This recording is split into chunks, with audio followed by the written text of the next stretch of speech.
আসসালামু আলাইকুম ডক্টর নায়েক। আমার নাম মিতা, আমি মিডিয়ায় কাজ করি। আমার প্রশ্নটা হলো, পূজার প্রসাদ নেওয়া কি মুসলিমদের জন্য হারাম, আর কেন? বোন, আপনি প্রশ্ন করলেন যে মুসলিমদের জন্য পূজার প্রসাদ খাওয়াটা হারাম কিনা। প্রসাদ, এই খাবারটা দেওয়া হয় ঈশ্বরের উদ্দেশ্যে। হিন্দুরা বিভিন্ন মূর্তির উদ্দেশ্যে প্রসাদ দেয়।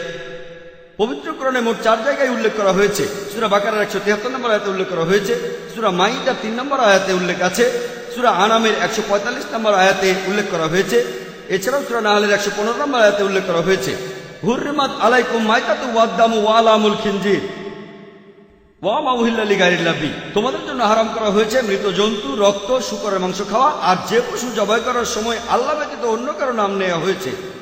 তাহলে যে পশু জবাইকালে আল্লাহ ছাড়া অন্য কারো নাম নেওয়া হয় সেটা আমাদের জন্য হারাম।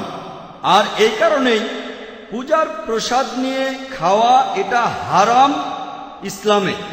আপনি বেদেও দেখবেন, বেদের কথা বলছে, কারণ বেদ পরিষ্কারভাবেই বলেছে নাদাস্তি প্রতিমা আস্তি, মহান স্রষ্টার কোনো প্রতিমূর্তি নেই, তার কোনো ছবি নেই, তার কোনো মূর্তি নেই, কোনো ভাস্কর্য নেই, কোনো ফটোগ্রাফ নেই, কোনো পেইন্টিং নেই।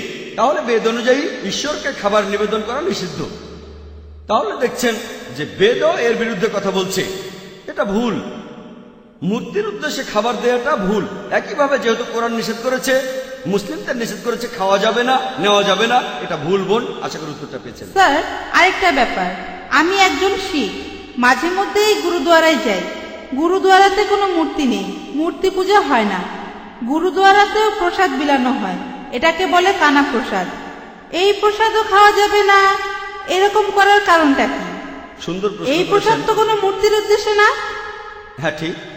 বোন, আমি আপনাদের গুরু গ্রন্থের একজন ছাত্র।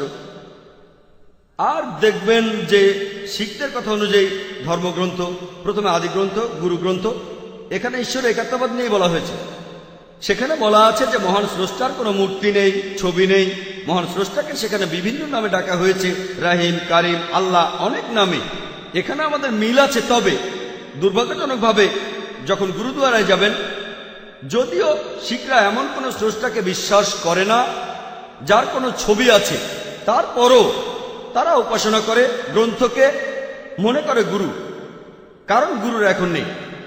আর সেখানে যে প্রসাদ দিচ্ছেন সেটা পরোক্ষভাবে একই জিনিস। শিখ ধর্মগ্রন্থ বলছে মূর্তি পূজা করা নিষেধ, এখানে তারা পরোক্ষভাবে খাবারগুলো স্রষ্টাকে দিচ্ছে। আর এমনকি গুরু গ্রন্থ বলছে স্রষ্টার খাওয়ার প্রয়োজন হয় না। তাহলে আপনারা স্রষ্টার সামনে কেন খাবার দিচ্ছেন? পবিত্র কোরআনে সূরা আনামের 14 নম্বর আয়াতে বলা হয়েছে আল্লাহ সবাইকে খাওয়ান, কিন্তু তার খাওয়ার প্রয়োজন হয় না। তাহলে স্রষ্টাকে খাবারগুলো কেন দিচ্ছেন? কেন দিচ্ছেন তাকে? তাহলে বোন, আপনারা আদি গ্রন্থ মেনে চলছেন না, আপনারা গুরু গ্রন্থ মেনেও চলছেন না।